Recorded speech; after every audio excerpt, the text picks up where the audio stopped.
नमस्ते विद्यार्थियों, कैसे हैं आप सब। आशा करता हूँ आप लोग सब अच्छे हैं, स्वस्थ हैं। आप लोगों की तैयारी अच्छे से चल रही होगी। आप लोगों ने पिछले सारे वीडियोस जो है अच्छे से देख लिए होंगे, समझ लिया होगा। तो आज जो है हमारा नया एक चैप्टर स्टार्ट होगा, मेजरमेंट ऑफ रेजिस्टेंस। ठीक है, काफ़ी इंपॉर्टेंट चैप्टर है, मतलब यहाँ से एक दो क्वेश्चन कभी कभी पूछे जाते हैं। ठीक है, तो इतना भी कोई टफ टॉपिक नहीं है, ये इजीली एकदम कवर होने वाला टॉपिक है, बहुत इजी टॉपिक है। तो मेजरमेंट ऑफ रेजिस्टेंस, ठीक है। तो देखिए, रेजिस्टेंस जो होते हैं ना, तीन टाइप में डिवाइडेड होते हैं। Low value of resistance, medium resistance, high resistance. तो लो वैल्यू ऑफ रेजिस्टेंस कितने होते हैं? अगर रेजिस्टेंस मेरा रेजिस्टर का 1 ओम से नीचे है तो उसको लो रेजिस्टेंस कैटेगरी में हम रखते हैं। देखिए, ये यहाँ पे मैंने लिखा हुआ है। ठीक है, अगर 1 से लेके 10⁵ ओम के बीच में रहता है तो इसको मीडियम रेजिस्टेंस पे रखते हैं। इस वाले रेजिस्टर को हम मीडियम रेजिस्टेंस रेंज में रखते हैं। और हाई क्या होता है? जो भी 10⁵ ओम से ज़्यादा रहते हैं उसको हम हाई में रखते हैं। अब हाई मतलब क्या? जो कि इंसुलेशन वगैरह हुए वो सब के लिए जो रेजिस्टेंस हम मेजर करते हैं वो सब हाई में आता है। तो लो के लिए हम लोग जो देखेंगे, यहाँ पे हम लोग केल्विन डबल ब्रिज देखेंगे। ठीक है, तो ये सब हम लोग देखेंगे आगे, जब पढ़ेंगे तो देख लेंगे। केल्विन डबल ब्रिज यहाँ पे हम लोग मीडियम रेंज में 4 है। सबसे इंपॉर्टेंट है व्हीटस्टोन ब्रिज यहाँ पे। ठीक है, और हाई में एक है हम लोगों का मेगर होता है। Megger is a device. लेकिन ये मेगर के साथ प्रॉब्लम क्या है? देखिए, पहले का जब सिलेबस था ना, तब मेगर पढ़ाना बहुत आसान था, क्योंकि मेगर जो डिवाइस होता है ना, ये मूविंग कॉइल डिवाइस होता है। ठीक है, तो तब क्या था कि मूविंग कॉइल और आपका क्या, मूविंग आयरन इंस्ट्रूमेंट, ये सब थे, पीएमएमसी टाइप और एमआई टाइप इंस्ट्रूमेंट थे। लेकिन अभी क्या है, ये सब जो है ओमिट हो चुका है। तो मेगर ना मेरे को नहीं लगता कि पूछेगा, फिर भी एक बार हम लोग देख लेंगे बेसिक में कि होता क्या है मेगर। ठीक है, तो आज जो हम लोग पढ़ना स्टार्ट करेंगे, तो मैंने क्या सोचा है कि हम लोग मीडियम रेजिस्टेंस पढ़ेंगे। आज जो है हम लोग स्टार्ट मीडियम रेजिस्टेंस से करेंगे। ठीक है, तो देखिए, मीडियम रेजिस्टेंस भी ना हम लोग 4 तरीके से मेजर कर सकते हैं। एक है एमीटर वोल्ट मीटर मेथड। देखिए, ये वाले से ना कभी क्वेश्चन हम लोगों को डायरेक्टली पूछा नहीं गया है, लेकिन इसके प्रिंसिपल को यूज़ करके ना बहुत बार एरर एनालिसिस में देखेंगे आप लोग क्वेश्चन आया हुआ है। ठीक है, तो मेरे को क्या लगा कि एक बार बता देना चाहिए, मतलब ऐसा कुछ कठिन चीज़ है नहीं और इतना टाइम कंज्यूमिंग भी नहीं है, तो ये बता देना चाहिए। ठीक है, ये जो दो टॉपिक है, सब्सटीट्यूशन मेथड और ओम मीटर मेथड, ठीक है, ये मैं आपको ओरली बहुत अच्छे से समझा दूंगा डायग्राम में। तो आप लोग क्या करेंगे, इसको अच्छे से ये आप लोग खुद समझ के इसका नोट आप लोग बना लेंगे। ठीक है, और ये जो बचता है व्हीटस्टोन ब्रिज, ये हमारा सबसे इंपॉर्टेंट टॉपिक है। ठीक है, व्हीटस्टोन ब्रिज क्या है, मैं इसका एक अलग से क्या बोलते हैं एक लेक्चर ले लूंगा, जिससे कि क्या हो, ये हमारा पूरा कवर हो जाए। ठीक है, तो ये जो नेक्स्ट लेक्चर रहेगा उसमें मैं क्या करूंगा, आप लोग को व्हीटस्टोन ब्रिज कवर करूंगा। ठीक है, तो देखिए, सबसे पहला जो है हमारा एमीटर वोल्ट मीटर मेथड होता है। ठीक है, ये हमारे जो भी लैब होते हैं इसमें बहुत पॉपुलर होता है ये वाला मेथड। ठीक है, हमारे यहाँ पे दो मेथड होते हैं, बेसिकली दो कन्फिग्रेशन होते हैं। एक तो ये वाला कन्फिग्रेशन होता है हमारा, दूसरा ये वाला कन्फिग्रेशन होता है। अब हम देखेंगे आगे चलते हुए कि कौन सा कन्फिग्रेशन किस वाले रेजिस्टेंस टाइप के लिए सूटेड है। ठीक है, तो ये वाला जो यहाँ पे जो लिया है ना हमने, ये जो सर्किट डायग्राम, यहाँ पे हमने ideal condition of ammeter and volt meter को एज्यूम किया है। अब ideal condition of ammeter and volt meter क्या होता है? एमीटर के लिए क्या होता है कि जो मीटर रेजिस्टेंस होगा वो क्या होगा, अप्रॉक्सीमेटली इक्वल टू 0 होगा। और वोल्ट मीटर के लिए क्या होगा कि मीटर रेजिस्टेंस जो होगा वो very very high, approximately equal to infinity होगा। क्यों मीटर रेजिस्टेंस को क्यों हम लोग 0 लेते हैं? देखिए, यहाँ से सपोज कीजिए कोई करंट जा रहा है। ठीक है, अगर यहाँ पे ये एमीटर का एक बहुत ही अच्छा सा, मतलब क्या बोलूँ मैं कि एक नेग्लिजिबल नहीं, एक मतलब रेजिस्टेंस है। ठीक है, जो कि काफ़ी अच्छा खासा वैल्यू है कंपेयर टू दिस आर। ठीक है, अब सपोज कीजिए अगर आर मेरा 100 ओम है, ये आर जो होता है ये मेरा अननोन रेजिस्टेंस होता है। ठीक है, आर एक्स पकड़ लीजिए इसको, हाँ 100 ओम है, और यहाँ पे अगर 10 ओम है।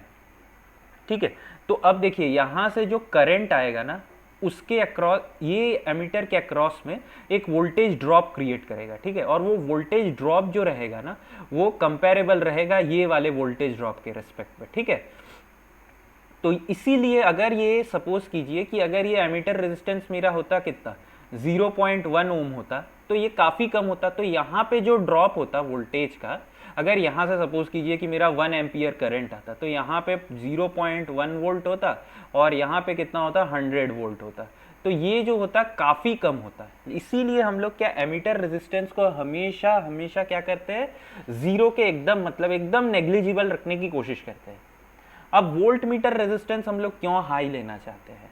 देखिए अगर मेरा वोल्ट मीटर रेजिस्टेंस यहाँ पे हाई नहीं होता, देखिए अगर हाई नहीं होगा यहाँ पे, इसका अगर रेजिस्टेंस इनफाइनाइट नहीं होगा तो यहाँ पे एक रेजिस्टेंस आएगा, यहाँ पे पैरेलल में एक इसका रेजिस्टेंस रहता है हमेशा। अगर मैं ऐसे लिख लूँ, देखिए वोल्ट मीटर का हमेशा पैरेलल में रेजिस्टेंस रहता है और एमीटर का जो रेजिस्टेंस रहता है हमेशा सीरीज में रहता है। इतना याद रखिएगा, जो मीटर रेजिस्टेंस होता है, ठीक है। तो याद रखिएगा meter resistance of ammeter is always in series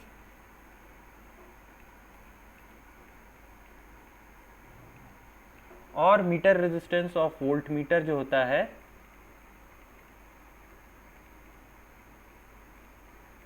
is always in parallel, ठीक है। तो ये याद रखिए। अब देखिए यहाँ पे अगर मेरा एक होता, क्या बोलते हैं, देखिए यहाँ पे नहीं बनाता हूं मैं, नहीं तो ना,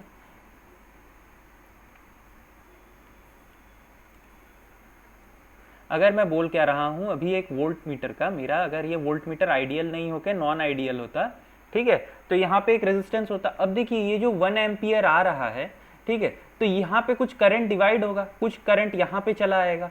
हाँ अगर सपोज कीजिए यहाँ पे मेरा 0.5 एम्पियर आ गया और यहाँ पे 0.5 एम्पियर, तो यहाँ पे भी कुछ वोल्टेज ड्रॉप होगा, ठीक है। तो इसको अवॉइड करने के लिए अगर ये बहुत हाई यहाँ पे हो, अब अगर बहुत हाई रेजिस्टेंस होगा तो यहाँ पे करंट क्या होगा, बहुत कम फ्लो करेगा।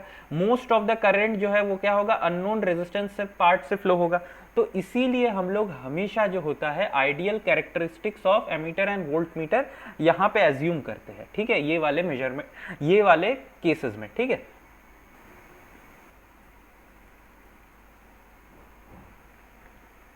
देखिए अब यहाँ पे हम लोग क्या करते हैं, पहला केस ले लेते हैं। यहाँ पे मैं जो ये आर है, ये मेरे इसको क्या पकड़ता हूँ, R T, this is the true value of the resistance, ठीक है, अननोन रेजिस्टेंस। ये आर टी जो है ये मेरा true value of unknown resistance है, ठीक है। अब यहाँ पे देखिए ये मेरा क्या है, वी है, वोल्टेज अक्रॉस वोल्ट मीटर, और यहाँ पे करंट है मेरा आई, ठीक है। ये आई जो है ये क्या है, मेरा करंट अक्रॉस एमीटर। अब मैं एमीटर का एक रेजिस्टेंस पकड़ लेता हूँ आर ए, ठीक है। आर ए क्या है मेरा, R A is the ammeter resistance,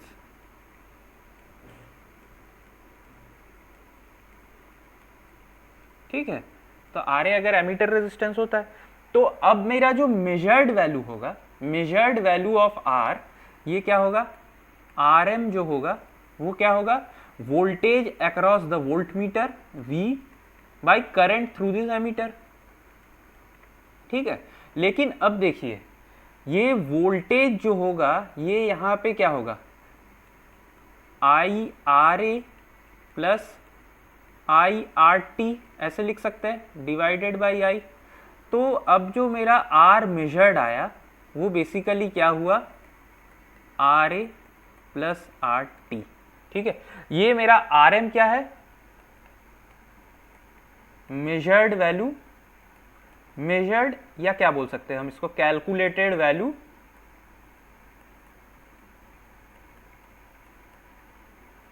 of unknown resistance, ठीक है। तो ये मैं लिख सकता हूं।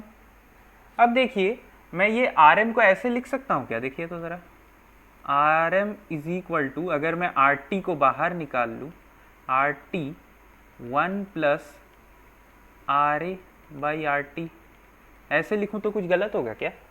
और हम लोगों ने एक चीज़ देखा था, ऐसे आप लोगों को याद होगा, A M is equal to A T 1 plus epsilon R, ये चीज़ याद है आप लोगों को?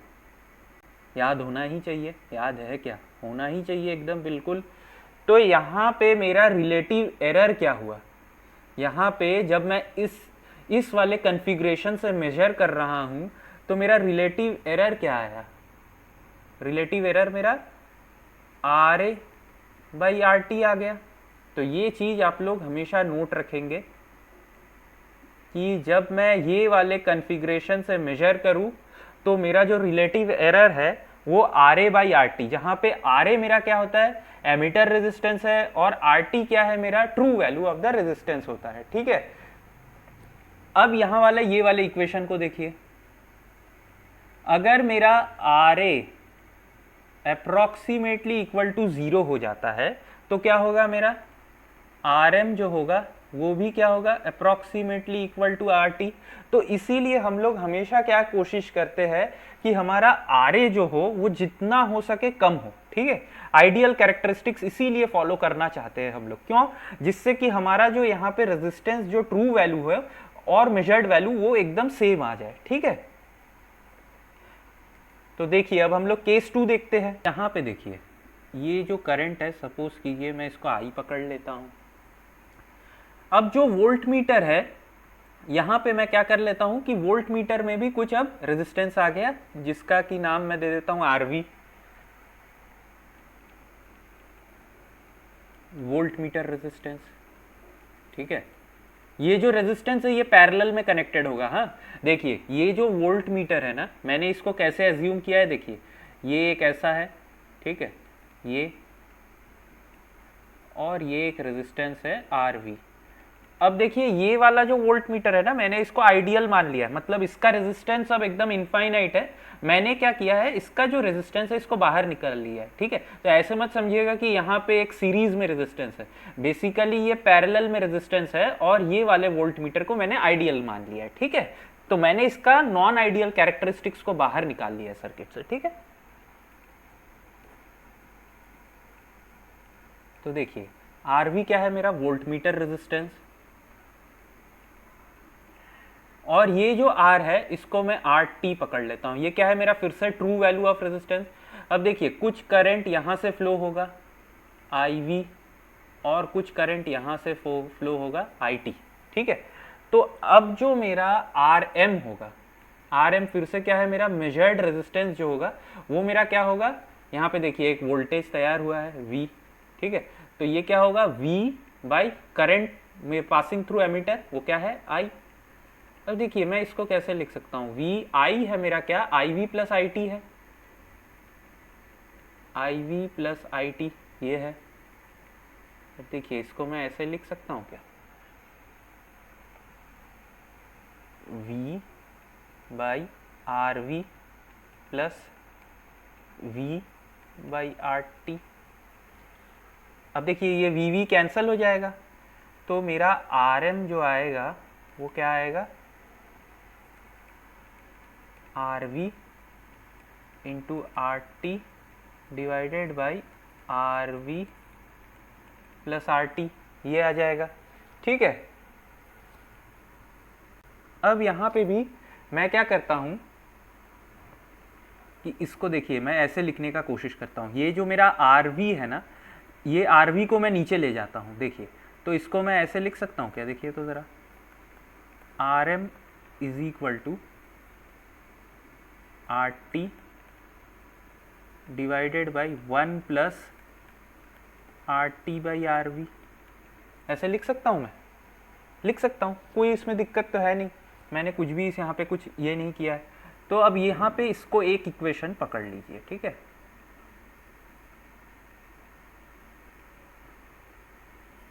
ये इक्वेशन 1, और ये वाले को इक्वेशन 2 पकड़ लीजिए। अब देखिए इसको मैं सॉल्व करना स्टार्ट करता हूँ, क्रॉस मल्टीप्लाई करूँ तो देखिए क्या होगा, RM into RV plus RM into RT is equal to RV into RT होगा। ठीक है, अब देखिए मैं RM वाले टर्म्स को ना, RT वाले टर्म्स को मैं एक साइड में लेके जाता हूँ। ठीक है, तो देखिए RT वाले टर्म्स को अगर मैं एक साइड में लेके जाऊँ तो क्या होगा, ये उधर चले जाएगा, RM to RV is equal to RT common, ये क्या आया मेरे पास, RM सॉरी यहाँ पे होगा क्या मेरा, RV माइनस RM आ जाएगा। अब देखिए मैं इसको क्या लिख सकता हूँ, R T is equal to R M dot R V divided by R V minus R M, ऐसे लिख सकता हूँ। अब मैं क्या करता हूँ, आर वी से फिर से डिवाइड दे देता हूँ, तो ये क्या आया, R M divided by 1 minus R M by R V. ठीक है, अब फिर से देखिए मेरा वो वाले इक्वेशन पे आइए आप लोग, A M is equal to A T 1 plus epsilon R. अगर मैं इसको नीचे लेके जाता हूँ तो मैं क्या लिख सकता हूँ, A T is equal to A M divided by 1 plus epsilon R लिख सकता हूँ। अब मैं ये वाले इक्वेशन को ये वाले इक्वेशन के साथ कंपेयर करता हूँ। ठीक है, तो यहाँ पे अब मैं एप्साइलन आर का वैल्यू क्या लिखूंगा, देखिए अगर मैं कंपेयर करूंगा तो यहाँ पे ये माइनस है, ये प्लस है, तो एप्साइलन आर मेरा क्या होगा, minus R M by R V. ठीक है, ये आप लोग याद तो मैं नहीं बोलूँगा, लेकिन ये डिराइव कैसे होता है ये याद रखिए, क्योंकि अगर एग्जाम में पूछ ले तो हम रिलेटिव एरर कैलकुलेट कर सके, इसीलिए मैं आप लोगों को बोल रहा हूँ। ठीक है, तो यहाँ पे देखिए जो मेरा रिलेटिव एरर आया, ये मेरा क्या आया, minus R M by R V. अब अगर देखिए मेरा अगर यहाँ पे ये वाले इक्वेशन पे आइए फिर से, ये वाले, ठीक है, यहाँ पे अगर मेरा आर वी अगर टेंडिंग टू इनफाइनाइट हो जाए, तो देखिए ये वाला जो टर्म है मेरा, ये वाला जो टर्म है ये क्या हो जाएगा, ये टेंडिंग टू 0 हो जाएगा।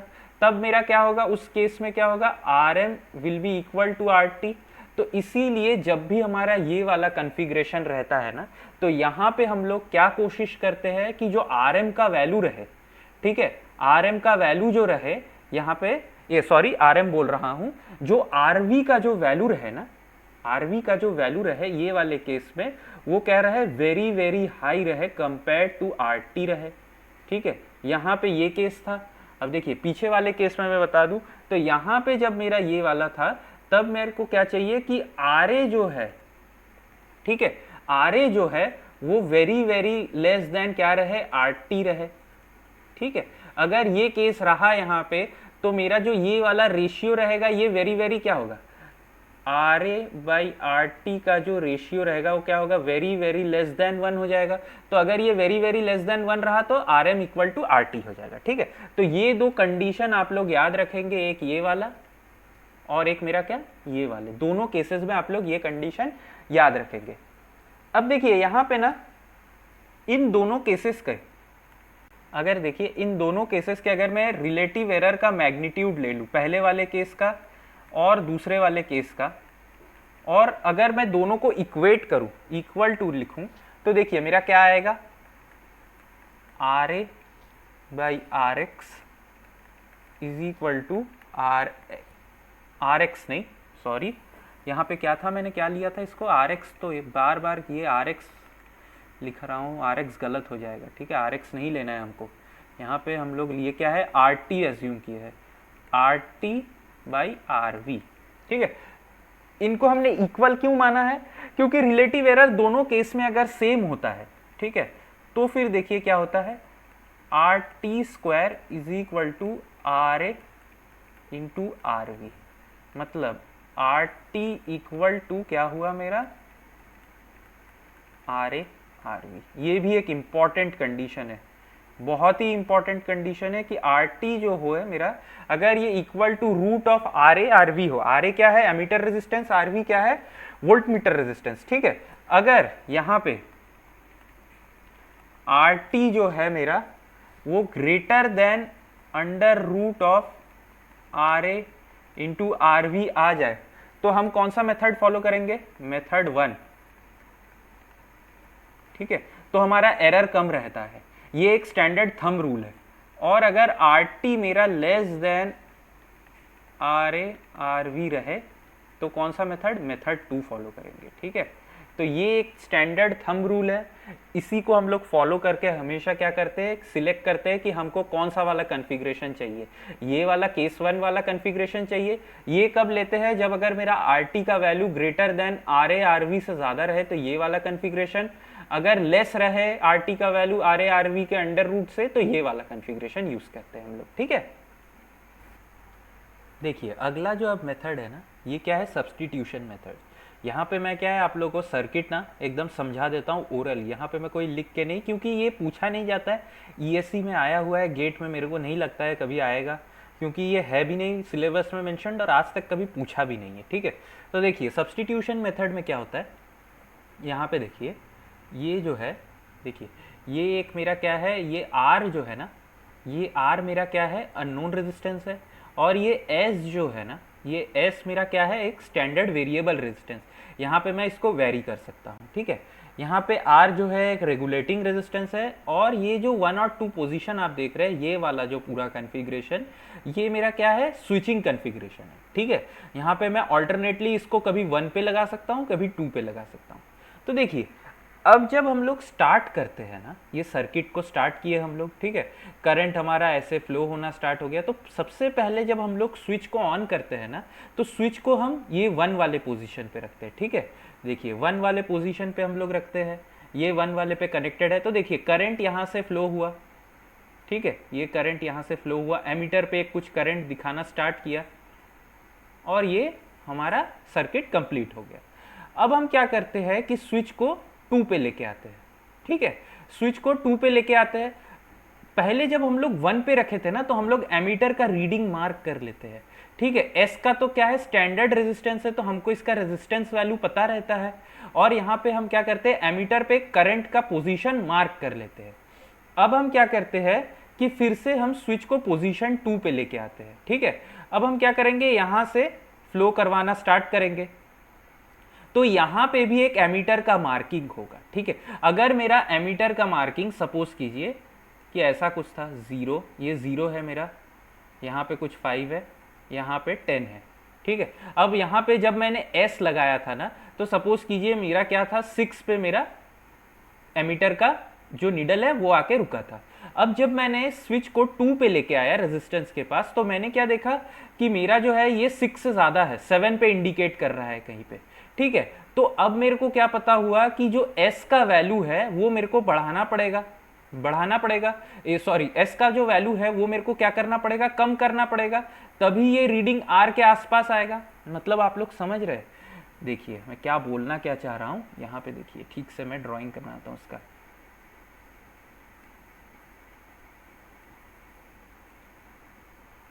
ये 0 है, ये 5 है, ये 10, ये एम्पियर्स में है, ठीक है।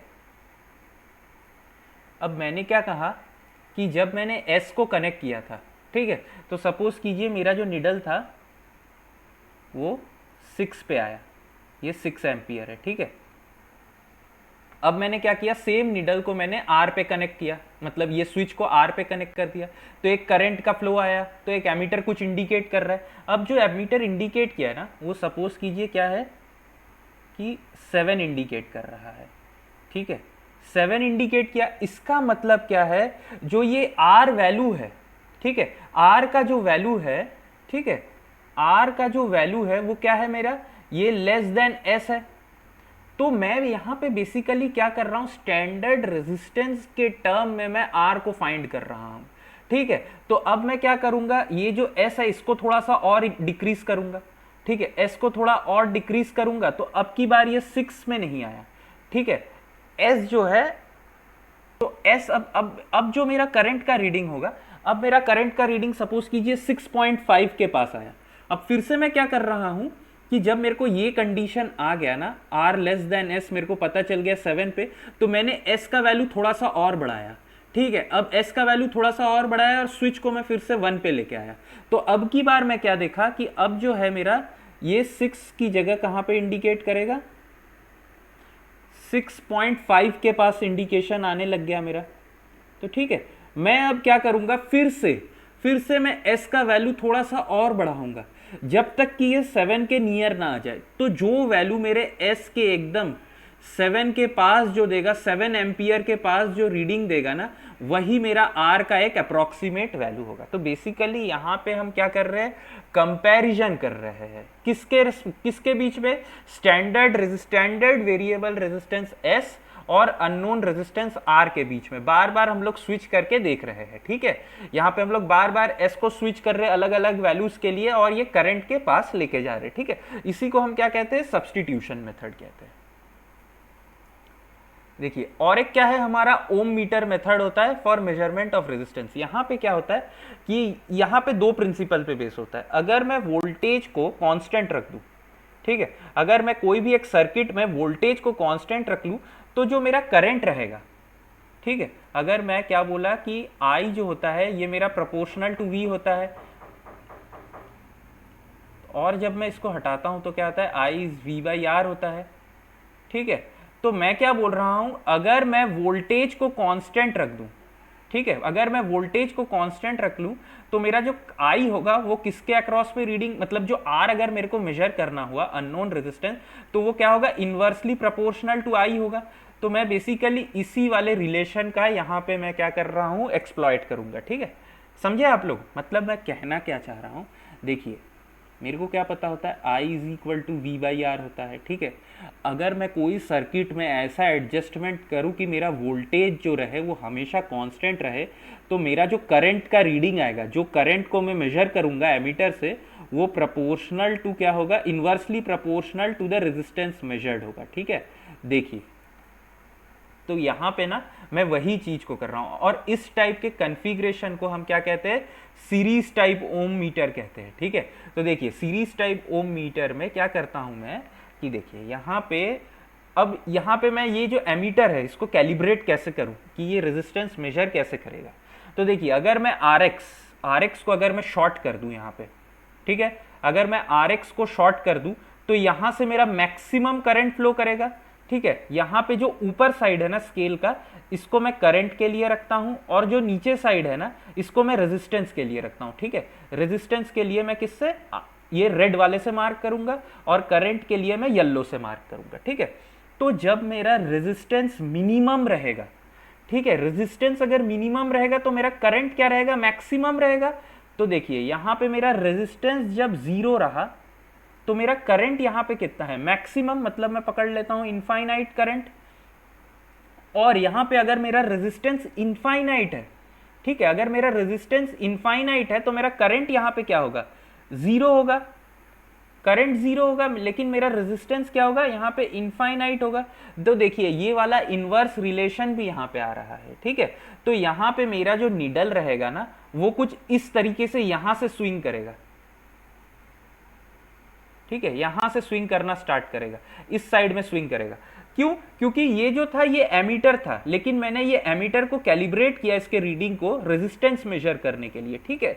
और जब मेरा आप देखोगे कि जब मेरा रेजिस्टेंस वैल्यू 0 है, ठीक है, रेजिस्टेंस वैल्यू जब मेरा 0 है तो मेरा यहाँ पे करंट कितना रहेगा, इनफाइनाइट फ्लो करेगा, ये सर्किट में से करंट इनफाइनाइट फ्लो करेगा। और अगर मेरा रेजिस्टेंस जो है वो इनफाइनाइट हो गया तो ये वाले एमीटर से कितना करंट फ्लो करेगा, मेरा 0 करंट फ्लो करेगा। अब मैं क्या करूंगा, यहाँ पे RX के डिफरेंट वैल्यूज के लिए मैं ये वाले एक्सट्रीमिटी पॉइंट के बीच में मैं कैलिब्रेट कर लूंगा रेजिस्टेंस के लिए, ठीक है। उसके बाद क्या होगा, कोई भी एक अननोन रेजिस्टेंस को मैं मेजर कर सकता हूं, ठीक है। अब आप लोग पूछोगे कि ये R2 किस लिए दिया हुआ है। देखिए ये R2 क्या होता है, कभी कभी जब बहुत ज़्यादा इंस्ट्रूमेंट यूज़ होने के बाद ना ये जो नीडल है ना ये पॉइंट 0 पे नहीं करेगा, कुछ यहाँ पे करना स्टार्ट कर देगा, ठीक है। तब हम ये R2 को सेट करके हमारा जो 0 है उसको हम यहाँ पे लेके आएंगे, ठीक है। तो समझे R2 जो है हमारा रिकैलिब्रेट करने के लिए यूज़ होता है। तो मेरे को लगता है ये वाला सीरीज टाइप ओम मीटर आप लोग को समझ में आ गया होगा, कुछ भी नहीं है, ठीक है। हम लोग ये एमीटर का जो रीडिंग है इसको हम लोग रिकैलिब्रेट कर रहे हैं, किसके लिए, रेजिस्टेंस के लिए। फिर यहाँ पे वैल्यू RX जो है ना, यहाँ पे हम लोग नोन वैल्यूज ऑफ रेजिस्टेंस लेके यहाँ पे हम लोग इसको कैलिब्रेट कर लेते हैं, इन टर्म्स ऑफ करंट पे कैलिब्रेट कर लेते हैं। बस फिर उसके बाद हम लोग क्या है, इसको लैब में भेज देते हैं, जहाँ पे अगर कोई भी एक अननोन रेजिस्टेंस रहा तो ये इंडिकेट करेगा इस वैल्यूज के बीच में है, हम लोग अननोन रेजिस्टेंस कैलकुलेट कर सकते हैं, ठीक है। देखिए अब जो नेक्स्ट प्रिंसिपल है ना, यहां पे हम लोग क्या करते हैं, यहां पे हम लोग ये वाले को एम्प्लॉय करते हैं। देखिए V is equal to IR। अगर मैं कोई सर्किट में करंट को कांस्टेंट रख दूं तो वोल्टेज जो होगा वो डायरेक्टली प्रोपोर्शनल टू R होगा। ये टाइप के ओम मीटर को ना हम लोग शंट टाइप ओम मीटर कहते हैं। क्यों शंट टाइप? क्योंकि यहाँ पे देखिए वोल्टेज, ये आपका वोल्ट मीटर जो है ये क्या है, हमारा पैरेलल में लगा हुआ है, इसीलिए हम इसको क्या कहते हैं, शंट टाइप। देखिए पीछे जो था, यहाँ पे जो एमीटर था ये मेरा सीरीज में कनेक्टेड था, इसीलिए इसको हम क्या कहते हैं, सीरीज टाइप ओम मीटर। हमेशा एमीटर जो रहता है वो सीरीज में कनेक्टेड होता है, इसीलिए इसको सीरीज टाइप भी कहते हैं। और देखिए वोल्ट मीटर जो रहता है वो हमेशा क्या रहता है, पैरेलल में कनेक्टेड रहता है, इसीलिए हम इसको क्या कहते हैं, शंट टाइप ओम मीटर। ठीक है, तो देखिए अब यहाँ पे क्या है कि अगर मेरे को यहाँ पे यहाँ पे हम कैसे, ये जो वोल्ट मीटर है इसको हम लोग कैसे कैलिब्रेट करेंगे। तो सपोज कीजिए ऊपर वाला जो रेड में है ये मैं वोल्टेज लिखता हूँ, और नीचे वाला जो है यहाँ पे मैं क्या लिखता हूँ, रेजिस्टेंस लिखता हूँ। ठीक है, तो अब सपोज कीजिए कि यहाँ पे मेरा रेजिस्टेंस वैल्यू अगर जीरो है, अगर यहाँ पे जीरो हो जाएगा, ठीक है, तो वोल्टेज ड्रॉप ये शॉर्ट सर्किट के अक्रॉस में, अगर आर एक्स मेरा जीरो हो गया, ठीक है, जीरो हो जाएगा तो ये तो शॉर्ट सर्किट हो गया। शॉर्ट सर्किट के अक्रॉस में वोल्ट मीटर कितना वोल्टेज मेजर करेगा, 0 वोल्ट मेजर करेगा। तो देखिए यहाँ पे मेरा जीरो रहेगा, ठीक है, वोल्टेज कब, जब मेरा वोल्टेज भी जीरो रहे। और अगर मेरा वोल्टेज इनफाइनाइट कब होगा, वोल्टेज इनफाइनाइट कब होगा, जब ये आर एक्स इनफाइनाइट वैल्यू होगा। ठीक है, अगर मेरा आर एक्स इनफाइनाइट वैल्यू हुआ तो मेरा वोल्टेज क्या रहेगा, इनफाइनाइट रहेगा, और ये इंडिकेट क्या करेगा, रेजिस्टेंस वैल्यू भी इनफाइनाइट। अब मैं इन ये दोनों जब एक्सट्रीमिटी मेरे को मिल गए तो मैं यहाँ पे क्या करूंगा, नोन वैल्यूज ऑफ रेजिस्टेंस लगा लगा के मैं ये मीटर को कैलिब्रेट कर दूंगा, ये वोल्ट मीटर को कैलिब्रेट कर दूंगा रीड करने के लिए, किसको, रेजिस्टेंस वैल्यू को। फिर मैं क्या करूंगा, ये इंस्ट्रूमेंट को मैं कोई भी अननोन रेजिस्टेंस मेजर कर सकता हूं। ठीक है, तो ये वाला जो इंस्ट्रूमेंट है ये यहाँ पे बहुत ईजी है। क्यों ईजी है, यहाँ पे देखिए इसका नीडल भी जो रहेगा वो इस टाइप से स्विंग लेगा। ठीक है, क्यों इस टाइप से, क्योंकि वोल्टेज और रेजिस्टेंस जो रहते हैं ये डायरेक्टली प्रोपोर्शनल रहता है, वोल्टेज जितना ज्यादा रेजिस्टेंस उतना ज्यादा। लेकिन पीछे वाले में जो था हमारा जो रिलेशन था वो कुछ इस टाइप से जा रहा था। क्यों इस टाइप से, क्योंकि करंट और रेजिस्टेंस के बीच में इनवर्स रिलेशन होता है, जहां पे रेजिस्टेंस ज्यादा उस ब्रांच से करंट कम, जिस ब्रांच में रेजिस्टेंस कम वहां से करंट ज्यादा, इसीलिए हमारा यहाँ पे इनवर्स रिलेशन फॉलो हो रहा था। ठीक है, यहाँ पे इनवर्स रिलेशन, ये मीटर को इनवर्स टाइप मीटर कहते हैं। और यहाँ पे जो है ये हमारा डायरेक्ट मीटर है। क्यों डायरेक्ट, क्योंकि ये नॉर्मल जो है हमारा उसी टाइप का मेथड को फॉलो कर रहा है। ठीक है, अब ये स्विच हम लोग क्यों लगाते हैं, स्विच इसीलिए लगाते हैं कि जब हमारा ये जो ओम मीटर है अगर इसको यूज नहीं करें तो ये स्विच को डिस्कनेक्ट करके हम रखें तो ये वोल्टेज यहाँ पे सोर्स बरकरार रहे। ठीक है, अच्छा ये जो V है ना, इसको ये V मत समझ लीजिएगा, ये सब इसको मैं V नहीं लिखता हूँ, इसको नहीं तो फिर कंफ्यूज हो जाएंगे आप लोग। यहाँ पे मैं E लिख लेता हूँ इसको। ठीक है, तो ये कंफ्यूज नहीं हो जाइएगा। ठीक है, और ये जो है internal resistance of this voltage source है। ठीक है, R1। तो यहाँ पे जो है मीडियम रेजिस्टेंस मेजर करने के लिए हमारा और एक बहुत ही इंपॉर्टेंट मेथड होता है, वो क्या होता है, व्हीटस्टोन ब्रिज। ठीक है, ये व्हीटस्टोन ब्रिज को ना मैं एक सेपरेट लेक्चर, जो नेक्स्ट लेक्चर रहेगा उसमें मैं एकदम अच्छे से, मतलब उसके जितने भी क्वेश्चंस है उसको एक साथ ही हम लोग देख लेंगे, क्योंकि व्हीटस्टोन ब्रिज से क्या है, बहुत सारे क्वेश्चंस पूछे जाते हैं। ठीक है, तो आशा करता हूँ मेरे को आज का लेक्चर आप लोगों को समझ में आया होगा। तो चलिए फिर मिलते हैं नेक्स्ट क्लास में।